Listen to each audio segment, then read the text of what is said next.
blood into your head. You're literally going to kill me. That's all it is. We just got breaking news right now. Khabib canceled. No. Oh, no. Dana was on SportsCenter. GSP versus Bisping for the middleweight title. No date set. Is that right? Yeah, I just got that from Jeff. Wow.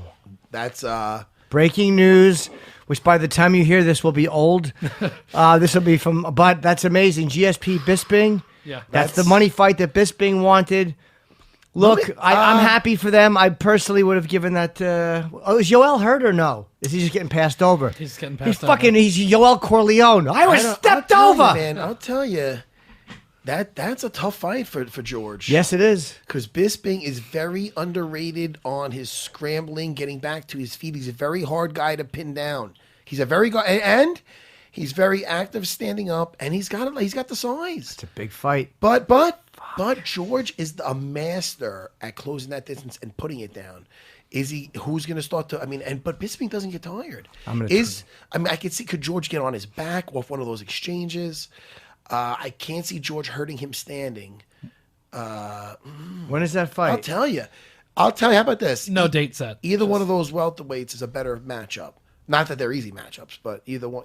Both Steven and Woodley. Just for the fact of the size difference alone, and I think Bisping's going to be harder to hold down than either one of those guys. And listen, I love those guys. You know what I'm saying? I'm listening to you. I'm just tweeting this. Man, now you're just being rude. I'm sorry. Oh, I'm sorry. It's all right. What's his Twitter? What are you tweeting? Just about the fight being announced. Oh, okay. GSP? Tweeting that girl with the round rump.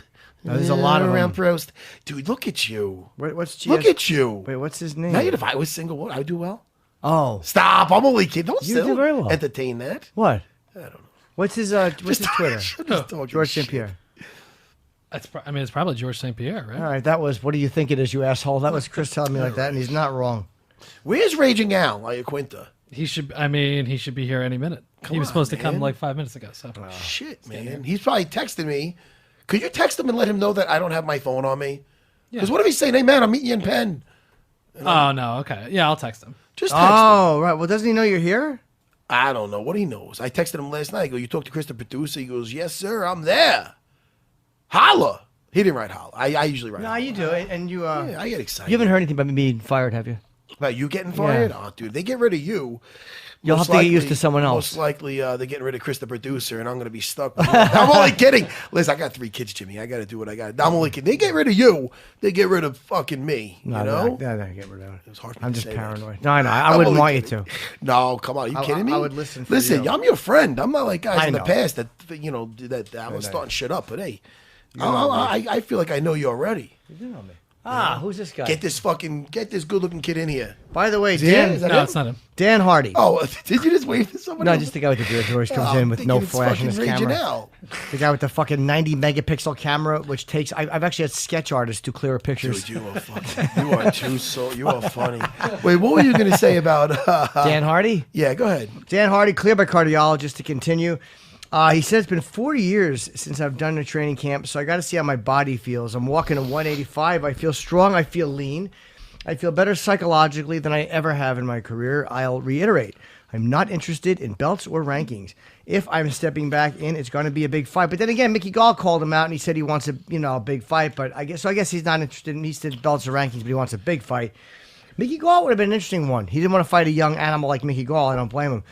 I'll step in and have a good war, and then I'll step way back into the commentary. That's a rough thinking. No, listen. Honestly, I think I'm more valuable to the sport in that role than I'm doing now. See what you said right there? You see that face you're making? As a commentator, that's the face listen, I'm making. You cannot. Have And that listen, attitude, and right? I spent time with Dan Hardy when he was getting ready for that second George fight. Not his second George fight, his first George fight. He challenged George for the belt. He went 5 rounds with George. Sure. And he spent some time with me and my guys. I think the fight took place in New Jersey, so he was in New York and training with me. And a nice guy. Every time I see him, I like to see him and say hello. And Sure.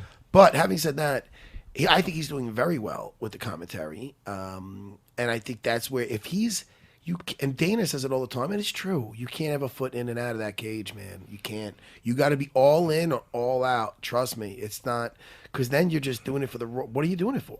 If he's like, look, I really want one more, I want a send-off fight. I'm not hearing that. I'm hearing, all right, yeah, one more war, and then I'm better off suited for this anyway. Then do it. You're doing that's great. crazy Why do you thinking. want to? Unless if your heart is for one more war, then hey, listen, do what you got to do, man. That's great. I hear you, man. I mean, but if not, if you're like, but I'm better suited for this anyway, and then why don't you just keep doing it? Why would you want to fight again? Unless he feels there's some stuff in the basement he's got to get rid of. And you know what I watched just yesterday was Khabib versus Michael Johnson again. I watched that again as well. And I didn't realize that went into the third round. I did not. Didn't you think? For some reason, I thought that ended in the second. I didn't remember that. It could have ended in the second. Yeah. To be honest with you, man, I really want to see. What's really interests me, because I believe he's going to get the takedown, is how he's gonna, if he's gonna be able to just go through Tony's guard the way he's going through everybody else's guard. Yeah, he's a brown belt. Is he concerned? And he's got a very wiry, tricky guard. He works with Ed Bravo, good at tying guys up. I think it's gotten a lot better since he's fought in Danny Castillo back in the day, where he won that fight, but it was the guy who was on top of him a lot. Right. But Tony's very active down there. But Danny wasn't active. Danny put all his concentration into just controlling him. Khabib, looking to improve his position, looking to work him over. I mean, you have to do that with the control of this guy. I want to see how this goes down. Dude, the way he controlled Johnson's like a kid, right arm, dude, it was like a playground beating. That's what it reminded me of. That's how I've been beaten up. In a corner, smothered by a guy holding my arm and just punching and it. There was no concern in anything down there. None. I mean, it was just, and he was just doing what he wanted to do, and at his own pace. And whew, you know what really the best is he's saying that, hey man, if I get his arm, I'm gonna break it. And that's it's funny. I thought of that watching that fight, and you watch him put the Kimura on Michael Johnson, and then at the end he gives him a nice hug, like a really affectionate, like he appreciated how tough Michael Johnson was.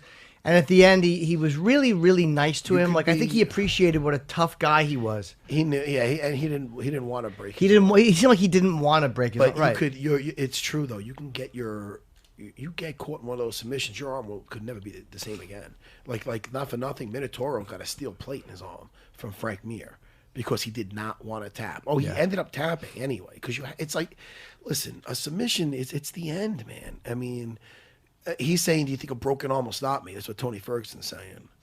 I'm saying yes. Tony said, I'll hit you with my ears. I saw him say that. Did he say that? I think he was improvising and he realized he said ears. He's like, I'll hit you. I got my legs. I got my other arm. I got my chin. I got my ears. And then after he said that, he did like a thing with his head, like his ears were swinging. I think he realized he fucked up and said ears. It was very funny. I got my ears. Listen. Although against me, his ears would probably be sufficient. Listen, it's not as tough as I look. Did we ever find out what El Kukui means? No, we didn't call in. He blew us off. And not for nothing. Now I got to pull for Khabib. And not if he calls in. And not to be all over the place, which I always am. That's all right. We all are. Yesterday, we were talking to Mr. T, that's Mr. Thompson. Yes, we were. And he was talking about I would be wrong if the guy did the guy really get his ponytail ripped out? We never looked into that.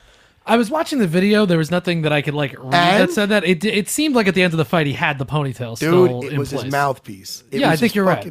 I think I'm right, but I just love how Mr. T was like, well, then you'd be wrong. Well, he's a very definitive man. He's a guy who... But I remember thinking, because I heard that rumor, and then I watched it. I go, wait a minute. Yeah, he had him buy it, but it was his mouthpiece. Yeah, it didn't come out. At the end, he's got his mouthpiece. He said you don't see like you got tomahawk. No, that's you know how hard you got to pull it. You got to pull it out by the roots. And he said that's an old wives' tale from the sea over there. It was laying on the floor. There was a picture of it laying on the floor. Where's that picture? Where is that picture? Where's the picture? The Thompson lies have got to end. But it's weird how people remember things. That's why eyewitnesses in then court. You'd be wrong. No, I love. Dude, Mr. he was Thompson. so completely definitive. But he remembers it like that. That's why eyewitnesses in court are not the most reliable, because you remember something. I forget what it was. They say when Babe Ruth's home run. There is a legendary story where he points to the outfield and then he hits a home run. He did do that. Okay. And everyone in that age group was convinced they were there because they remember it. Like my grandmother, I first heard about that from my grandmother. She was like, Babe Ruth pointed, and I saw him do that. And I, at the time, believed her. Now, if she was alive, I'd scream at her, "You liar!" But she probably heard it and just remembered it. I'm not being a prick, but we're all there at that point? Yeah. This is probably, I'm 48 now. She died when I was 19, if you want to really make it sad. That was probably 7. So she was probably in her 60s, but she wasn't like a doddering fool. I think she even did the hand point. I'm sorry. Are you tearing? Pointed. No. I know, buddy. Not even a little. I'm angry at her lies. I'm angry at my grandmother's baseball lies. Really? What else, Grandma? Did you really fuck Joe DiMaggio? All these things she told me. Oh, shit.